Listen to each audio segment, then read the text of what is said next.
Bonsoir et bienvenue dans cette nouvelle édition de l'émission Agir ensemble. Cette semaine, notre invité, c'est Anishta Cicerone, qui est founder and president de l'association Flame of Phoenix. Il sera question de la situation des personnes en situation de handicap. Anishta Cicerone, bonsoir. Bonsoir. Merci d'avoir accepté l'invitation de l'émission Agir ensemble. Votre deuxième passage, après un bon moment, me rappelle qu'il est là, présent avec nous quelque temps juste après le passage de Covid. Alors, je suis sûr qu'il y a beaucoup d'accomplissements, ou un travailleur social ou sur plusieurs fronts. Alors, nous commençons par rappel plusieurs fonctions qui ont occupé. Oui, effectivement. Donc déjà, merci pour l'invitation. C'est toujours un plaisir, on va dire, de venir et de participer aux émissions pour qu'on puisse faire entendre la voix. C'est très important. Donc plusieurs fronts, plusieurs casquettes, effectivement. Donc founder-president de l'association Flame of Phoenix. En dessous de ça, il y a justement le pageant Miss and Mr. Able, président-élect du Rotary Club de Pamplemousse et aussi Yali aussi. Donc actif sur plusieurs fronts pour faire de l'impact. C'est ça, au fait, comme on le dit. Alors, comment est-ce que vous faites pour organiser avec tellement d'activités? C'est beaucoup de choses. Alors, cette implication-là, dans autant d'œuvres au niveau de la société, alors, comment on arrange? Est-ce que c'est vous faites avec passion? Comment on fait ça? Alors, ce qui est bizarre, c'est que c'est quoi qui a fait le déclic? Tout le temps, on nous dit comme ça, quand nous le terrain, qui fait au fait, nous ne passe non, qui phase, qui déclic, il me fait passer. Les bons à tenir, au fait, qui m'ont grandi et qui m'ont vécu pendant 17 ans à Madagascar. Donc là-bas, au fait, on va dire que j'ai vu la misère telle qu'elle est. Comme on retourne Maurice, donc il y a eu, c'est-à-dire des événements phares de ma vie personnelle qui m'a fait, c'est-à-dire un deuxième tic. Et le troisième, c'est ma petite sœur, donc qui est trisomique 21. Donc, tout ça ben événement-là, tout ça ben piece of puzzle, comme on nous dit là. Donc, les FAO, justement, prend conscience qui, dans la société d'aujourd'hui, nous capables, c'est-à-dire beaucoup, nous, implications professionnelles, mais qui nous a fait? Quel est le retour, on va dire, que pour donner, pour faire face à la société? Comment rendre à la société, donc, ce qui nous peut prendre et comment nous bisons aider nos prochains? Donc, c'est ça, en fait, qui dit, ça, qui fait à moi rentre dans la vie sociale, si nous avons mais pleinement. Donc, comment dire, un petit avion, si nous avons comme ça, donc active sur plusieurs fronts. Et le social et le professionnel, donc déjà, c'est une passion. Quand on fait une affaire avec passion, on peut trouver les temps. On trouve les temps. Et après, c'est où l'entourage. Où l'entourage, il y a une compréhension et où il y a balance les choses dans la vie. Bien sûr, pour continuer à faire au travail, même le social d'une manière professionnelle, ou bien être entouré d'une équipe qui est fiable, qui est compétente et qui est flexible aussi. Anishta Cicerone, vous me donnez l'impression que vous êtes une personne qui... Vous êtes parmi les femmes qui aiment prendre des responsabilités, qui aiment faire des choses. Est-ce que je me trompe? Définitivement. Donc, j'ai toujours appris que lorsqu'on me demande quelque chose, il ne faut jamais dire non.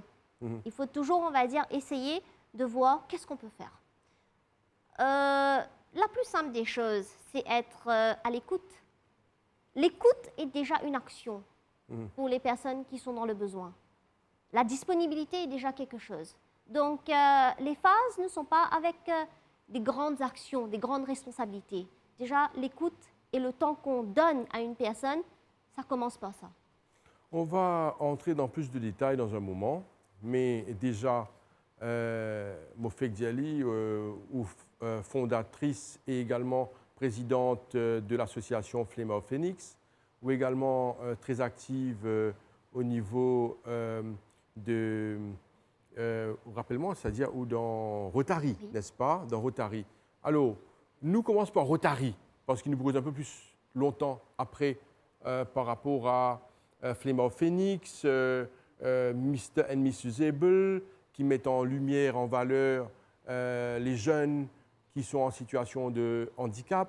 Alors, nous vous causons après, mais Raconte-nous ou action ou ce que vous faites au niveau de la Rotary. Bien sûr. Alors, le Rotary, plus exactement, je suis charter member du club de Rotary de Pamplemousse, donc qui a été récemment créé. Ça, on part sur 2 ans. Pourquoi avoir rejoint, c'est-à-dire le Rotary de Pamplemousse? Donc, c'est parce que c'est dans une région, donc c'est-à-dire nous vise une action pour faire, c'est-à-dire des actions dans sa catchment area là. Il est bon à noter au fait que le Rotary nous agit selon un axe bien défini, qui est, c'est-à-dire sur des axes très différents, mais qui englobe plusieurs aspects pour venir en aide dans la société. On a par exemple l'éducation, on a par exemple peace and all about, c'est-à-dire les conflits. On a tout ce qui concerne l'environnement, nous avons tout ce qui concerne la DEI, donc plusieurs axes qui poussent justement aux Rotariens d'agir selon ces paramètres. Le Rotary, pourquoi? Pour moi, j'ai rejoint parce que ça ajoute de la valeur ajoutée à mes actions sociales que j'étais déjà présente depuis très longtemps sur le terrain. Et ça me donne, on va dire, une plateforme internationale. Une plateforme internationale non seulement pour grandir mon réseau, pour étendre ma camaraderie, mais aussi pour apprendre. Parce qu'il nous d'accord au fait que si on reste, c'est-à-dire centré, cerné sur notre petite concon, qu'on a juste autour, mais si on ne sort pas de notre zone de confort, on ne va jamais apprendre. Le Rotary me permet justement d'apprendre plus pour pouvoir servir à mes prochains du moyen, on va dire, avec des actions toujours plus compétentes et impactantes pour la société. Plus concrètement, quelles sont les actions? Quelle bonne action qui est présente, qui vous fait au sein de Rotary ou les autres membres aussi? Bien sûr. Alors, déjà au niveau de l'environnement, nous prenons donc là, on fait face nous trouver, donc avec les changements climatiques, comment ça a affecté la société. Donc, il y a par exemple des cleaning up, il y a des plantations des arbres endémiques. Si on va sur l'éducation, nous venons, c'est-à-dire de clôturer une cérémonie où on a, c'est-à-dire primé les élèves d'une école de ZEP. Donc, on les suit et on les a primés justement pour leur très bonne performance du PESAC. Donc, ça c'en est une autre. Donc, comme je vous ai dit, il y a plusieurs, c'est-à-dire axes. J'ai participé à une causerie sur tout ce qu'on appelle, c'est-à-dire lutte pour le bullying, par exemple, dans la société. On a, c'est-à-dire pour la femme, pour la société même. Donc, on fait, c'est-à-dire des programmes sur la santé, des medical check-up, des blood donation. Donc, toute une panoplie d'actions qui répondent aux besoins de la communauté. Vous avez parlé de DEI, c'est quoi? La DEI, c'est la diversité, équité et l'inclusion. C'est-à-dire? Le Rotary a pour, c'est-à-dire, main objectif, mission d'inclure la société. Avant, il est à noter, on va dire que le Rotary existe depuis très longtemps et qu'il faut évoluer dans la société. Donc aujourd'hui, la DEI fait partie, on va dire, des critères main, des missions principales qui doivent être, c'est-à-dire présents. C'est-à-dire que lorsque, allons prendre, c'est-à-dire une personne, même si vous êtes porteur d'un handicap, vous pouvez faire partie du Rotary. On trouvera une place pour que vous puissiez, c'est-à-dire être parmi le cercle des Rotariens et aussi servir. Parce que vous avez les compétences. Vous avez une compétence que les autres n'ont pas et cette diversité doit être présente.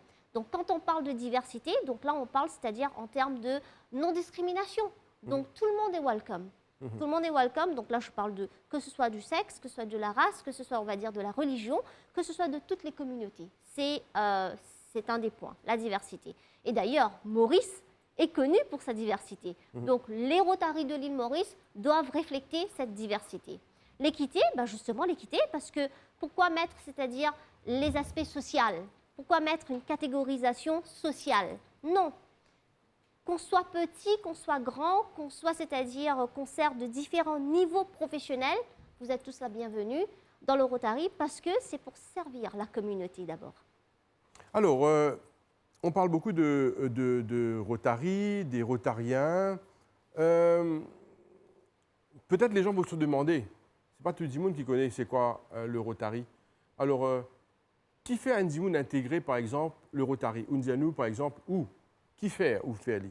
Est-ce qu'il y a les autres Dimoun, est-ce qu'il y a tout Dimoun capable d'intégrer le Rotary? Pour intégrer, pour devenir Rotarien, c'est simple. Donc, une personne peut, c'est-à-dire s'enquérir On va demander aux personnes, il n'y a pas de, on va dire, de critères de sélection, bien de zones géographiques, mais il y a plusieurs, on va dire, Rotary et Rotaract qui sont, c'est-à-dire à travers l'île. Donc, il y a d'abord cette, comme je l'ai dit au tout début, on joue le Rotary pour 3 choses. On joue le Rotary premièrement, surtout pour servir la communauté, pour faire de la camaraderie, parce que dans le Rotary itself, c'est une famille. Donc, c'est beaucoup de personnes qu'on va côtoyer à beaucoup de moments. Et bien sûr, c'est pour étendre, c'est-à-dire ce réseau. Donc, un réseau, pourquoi je dis réseau? Parce que du moment que vous êtes rotarienne, vous n'êtes pas juste uniquement basé, c'est-à-dire qu'à Maurice, vous avez accès au Rotary du monde entier. Donc, qui est très, on va dire aujourd'hui, un atout, en valeur ajoutée, si on peut le dire. Si il y a des professionnels, donc ils trouveront, c'est-à-dire, on va dire, une plateforme pour pouvoir, on va dire, étendre et devenir plus apte. Mais ce qui est bien aussi, c'est que dans le Rotary, on vous apprend. Donc, on vous guide, on vous forme comment devenir des leaders de demain, en termes, c'est-à-dire d'action. Moi, j'ai beaucoup appris avec le Rotary. J'apprends toujours. Aujourd'hui, avec le Rotary, on peut apprendre à, par exemple, comment gérer son équipe plus efficacement, comment gérer des conflits. Mais ce qu'on apprend dans le Rotary peut et doit nous servir aussi sur, on va dire, nos critères, sur notre étendue et environnement professionnel et même personnel. La prise de parole, par exemple. On vous apprend justement dans le Rotary comment parler face à un public, comment faire face à un auditoire. Comme on dit, mieux vaut grandir, mieux vaut apprendre dans ce petit, on va dire, cercle, et par la suite, on déploie nos ailes. Est-ce que les Rotariens de Maurice se rencontrent? Est-ce que ça existe? Oui. Tous les Rotariens de Maurice, est-ce que vous vous rencontrez? Définitivement, oui, on existe, on a des actions communes. Là, donc je peux le maintenir, donc à partir, c'est-à-dire du 24 février, on aura, on va dire, un événement qui est sur la santé mentale. Donc c'est une activité non seulement internationale au niveau du district, mais aussi très mise en place à Maurice. Tous les clubs du Rotary de Maurice seront, on sera, c'est-à-dire en 2 jours, c'est-à-dire d'événements, donc qui est implémenté par une formation à Balaklava Ravinala, qui est, c'est-à-dire sur la santé mentale aujourd'hui. Par la suite, on va continuer le samedi par une marche symbolique qui va débuter au Collège Royal de Curepipe pour finir à la place, c'est-à-dire de la municipalité. Et là-bas, il y aura, c'est-à-dire tout un, on va dire, des panoplies de professionnels qui vont intervenir sur la santé mentale. Et en parallèle, la santé mentale n'affecte pas que, on va dire, les grandes personnes. Ça affecte aussi les étudiants. Donc, il y aura toute une panoplie de professionnels qui vont intervenir sur plusieurs écoles, plusieurs collèges, sur des causeries, sur des actions sur la santé mentale.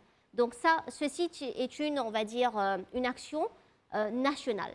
On a, au mois d'octobre dernier, nous avons réuni plus de 350 Rotary de différents clubs qui se sont réunis pour le National Polio Day. On a fait justement un événement et un levée de fonds aussi pour la polio, qui est une des actions phares du Rotary. Aujourd'hui, si la polio est pratiquement éradiquée à travers le monde entier, c'est grâce au Rotary. De retour sur le plateau de l'émission Agir ensemble pour la deuxième partie de notre émission. Notre invitée, c'est Anishta Sissoren. Anishta Sissoren me rappelle qui est fondatrice et présidente de l'ONG, l'association Flame of Phoenix. Alors, nous vous cause là le Mr. and Mrs. Able. Ça, c'est une compétition qui est organisée pour mettre en valeur les personnes en situation de handicap. Et nous vous dire que ça, c'est où l'initiative et vous faites ça depuis quelques années. Alors, raconte-nous l'histoire, l'historique derrière, ça, l'organisation de Mr. and Mrs. Able. Alors, c'est vrai que, comme on dit au tout début, toute création qui me fait, toute action qui me fait, il y a un sens, on va dire, avec ma vie. Miss and Mr. Able finit d'être créé parce que, on va dire, la personne qui me donne moi, c'est-à-dire, c'est l'inspiration là. C'est ma petite sœur. Ma petite sœur parce qu'elle est handicapée mentale, elle est trisomique. Elle est trisomique 21. Et aujourd'hui, donc, me trouver, quand il grandit, ce talent, c'était la danse. Et si moi, je suis capable de me faire pour empowerer, Ben, pose-moi la question, qu'en est-il des différents, c'est-à-dire des autres enfants, des autres personnes qui sont porteurs d'handicap, comment est-ce qu'ils doivent faire? Est-ce qu'il y a une plateforme? Parce que le but, c'était de créer une plateforme. Pourquoi créer la plateforme? C'est pour faire juste rassembler, montrer à la société mauricienne que ces personnes en situation de handicap sont là. Ils sont certes porteurs d'un handicap, mais ils ont d'autres capacités. Ils ont d'autres talents qu'il faut montrer à la société. C'est de là, au fait, qu'ils me conceptualisent le pageant de Miss and Mr. Able. Au bout de moi, oui, mais pourquoi le pageant? Un sache avec une couronne, au bout d'accord avec moi, qui toujours rapporte, c'est-à-dire sa côté valeur. OK? Et là, on ne parle pas de la beauté extérieure, mais on parle de la beauté intérieure.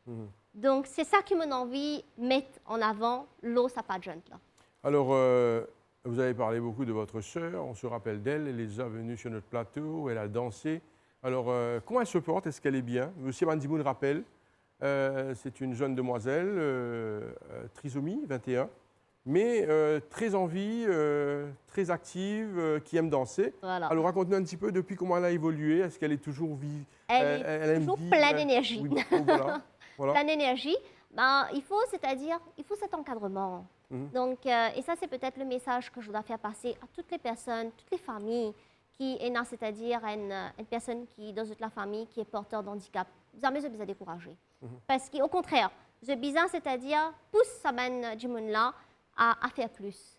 Parce que nous avons tendance, au fait, quand nous porteurs d'un handicap, donc nous finissons, c'est-à-dire, baisser les bras facilement, nous reculer. Oh non, c'est pas ça. Il faut avancer. Donc, je prends l'exemple sur ma petite sœur même. Donc, si, comme elle dit, elle ne pas pour empower, ben, les pourrait, c'est-à-dire dans l'ombre. Mais non. Elle a eu, c'est-à-dire, toute une cellule familiale qui ne pousse lui, qui ne donne, c'est-à-dire, qui toujours pousse lui, qui peut donner tous les éléments pour qu'il est capable, c'est-à-dire, évoluer plus. Voilà. Alors, nous revenons cette compétition, nous appelons ainsi Miss and Mr. Able. Alors, qu'arrivait dans sa compétition-là? Est-ce que c'est ouvert à tout le monde qui porteur d'un handicap? Alors, explique-nous comment sa compétition a fait. Alors, les comment, c'est-à-dire, bien sûr, il y a des critères. Hein, donc, comme une pageant tournée, donc, moi, mon élargie, qui fait mon élargie parce que nous pensons, c'est-à-dire, d'un mindset d'une personne qui est porteur d'un handicap. Et nous vivons avec ça, nous connaissons, c'est-à-dire, la situation. Déjà, en fait, c'est porteur d'handicap à la fois physique et mental. Okay, donc, bien faire la différence parce qu'il y a les deux. Donc, déjà, c'est ouvert à ça. C'est ouvert à toute la population mauricienne. Et depuis, c'est-à-dire, date limite âge, nous mettons 6 ans, ne pas n'arrêter à un certain âge, nous n'arrêtons au-delà, c'est-à-dire de 37 à 38. Ou déjà, qui fait. Hein. C'est pas trop grand, ça? Non. Parce que l'évolution d'une personne porteur d'un handicap, ce mindset développé tard. Il y a un développement en retard. Donc, qui fait un mot bizarre, c'est-à-dire astreinte, restreinte, c'est-à-dire la limite, non, je laisse ouvert. Il faut probable, au fait, maybe aussi, que je peux avoir aussi d'autres participants au-delà. Mais on va leur donner l'accès à la plateforme. Parce que le but, c'est quoi? À côté de cette compétition, c'est de venir, c'est-à-dire rencontrer d'autres personnes, c'est échanger. Donc, nous revenons, c'est-à-dire, dans sa camaraderie-là. Il faut justement avoir une petite, on va dire, communauté, famille, et que vous êtes capable, c'est-à-dire, share cette bonne expérience. Donc, les valeurs sont dessus. Il y a bien sûr, ça commence par une audition. D'ailleurs, nous lançons, c'est-à-dire, la compétition très bientôt pour l'année 2024-2025, comme on le dit.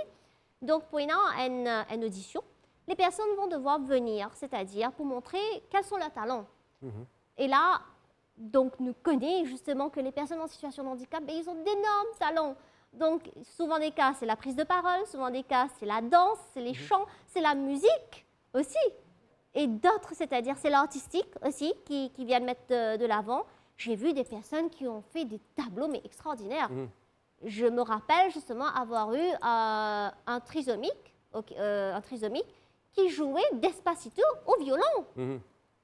J'étais, on va dire, éblouie par les talents de ces personnes-là. On ne va pas trop loin. Si nous guettons, c'est-à-dire nous sommes athlètes paralympiques. bah, C'est on très, voit très bien. déjà Voilà. le résultat. Mhm.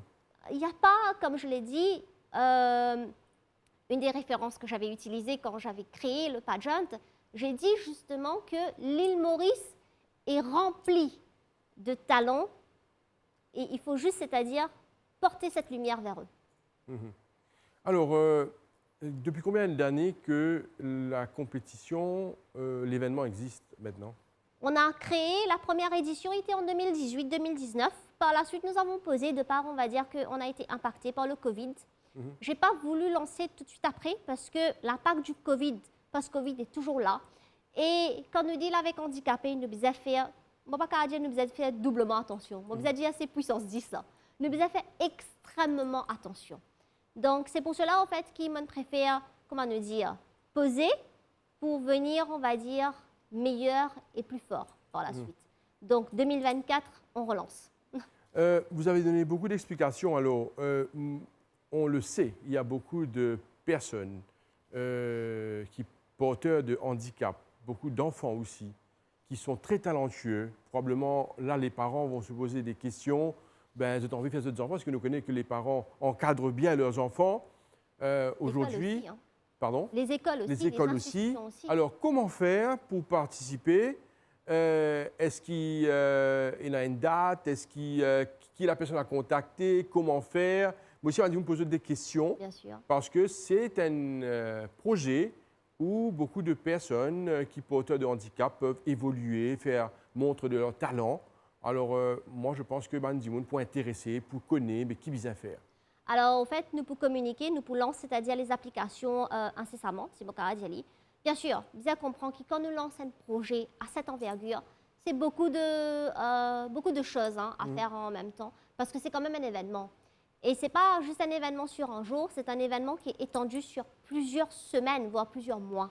Parce qu'il y a une seule audition, il y a une seule phase de sélection, il y a la phase de reveal, il y a toutes les panoplies, parce que nous faisons en sorte qu'ils, comme à dire, vivent, c'est-à-dire des moments très forts. Et qui dit vivre, c'est-à-dire des événements très forts, dit justement tout un aspect logistique à mettre en place, tout un aspect de sponsor aussi à mettre en place, et de coûts. Donc, nous avons une page Facebook qui s'appelle Miss and Mr. Able, où on a aussi la page de Flame of Phoenix. Donc, on est très, c'est-à-dire présent sur les réseaux sociaux. Et, comment nous dire, du moment qu'on fait un événement, toute la presse vont suivre aussi parce que on va dire les artworks, les designs nécessaires seront transférés sur tous les médias. On va clore l'émission. Le temps passe tellement vite. Alors, dis-nous, quels sont les autres projets que vous avez au sein de l'association, au niveau de l'association Flame of Phoenix? Écoutez, donc là, pour ce moment-ci, nous faisons beaucoup d'aide. Donc, on est aussi sur le gender. Donc, on est des ambassadrices de gender. Donc, nous donnons beaucoup de counseling. Je donne moi-même personnellement beaucoup de counseling sur tout ce qu'on appelle, c'est-à-dire la violence, gender. Je parle de gender, donc pas juste, c'est-à-dire pour la femme, mais aussi pour les personnes âgées. Aujourd'hui, une de bonnes réalités qui nous fait, donc au-delà des actions, c'est-à-dire spontanées sur terrain, nous aussi le policy making. Mais policy making, c'est-à-dire nous avons besoin de toute la communauté pour pouvoir justement apporter les changements nécessaires, légaux. Donc, nous faisons beaucoup de symposiums aussi. On participe aussi avec d'autres, c'est-à-dire associations, pour qu'on puisse faire en sorte que la communauté évolue, mais évolue d'une manière positive. Alors, il y a beaucoup de changements dans les lois qu'on nous cause aujourd'hui, que ce soit au niveau des personnes porteurs d'un handicap, également les personnes âgées. Il y a beaucoup de changements dans les lois. Est-ce que, lorsque vous faites ces symposiums, est-ce que vous abordez ces sujets-là pour expliquer les droits, ça Oui. qui très souvent, c'est vrai, vous êtes victime de beaucoup de situations compliquées? C'est pour cela, en fait, comme je disais au tout début, c'est la prise de parole. Donne les temps à la personne pour expliquer. L'action commence par là même. Parce que la société mauricienne, donc nous causons en général, beaucoup de personnes ne savent pas leurs droits. Donc là, nous causons sur tous les aspects. Donc que ce soit c'est-à-dire sur l'inclusion, que ce soit c'est-à-dire sur le gender, que ce soit sur la violence, la violence qui prônait partout. Aujourd'hui, il y a un fléau sociétal qui nous peut trouver, c'est la drogue. Donc, et la drogue l'est amenée à ce qui nous fait violence. Mais pas tout Mauricien qui connaît qui se bizarre faire. Donc les associations, donc là je parle d'une manière générale, les associations sont là pour être, c'est-à-dire des voix pour pouvoir les guider. Ça veut pas dire que les associations sont les chiens de garde sur le terrain de la population active. Avant qu'il y ait touche, avant même qu'il y connaisse en fait l'IBSAL touche, c'est-à-dire les autorités ou bien X, Y, Z, les pouvines touche un social worker d'abord. Social worker là, s'il connaît, c'est-à-dire bien prendre les informations primaires, il peut justement recadrer la personne et envoyer au propre channel. Anishta Cicerone, fondatrice et présidente de l'association Flame of Phoenix. On va vous souhaiter bonne chance dans vos entreprises. On est arrivé à la fin de notre émission. Continuez, parce que vous êtes remplis pleine de vie et certainement ça fait plaisir de vous avoir dans l'émission. Merci d'avoir accepté. Nous connaissons que vous avez un calendrier très chargé avec tellement de choses à faire. Merci d'être venu et bonne chance. Merci beaucoup. Et voilà, nous sommes arrivés à la fin de l'émission Agir ensemble pour cette semaine. Merci à toute l'équipe, merci à vous de nous suivre chaque semaine. Restez branchés sur les chaînes de l'MBC. Bonne soirée à vous, au revoir.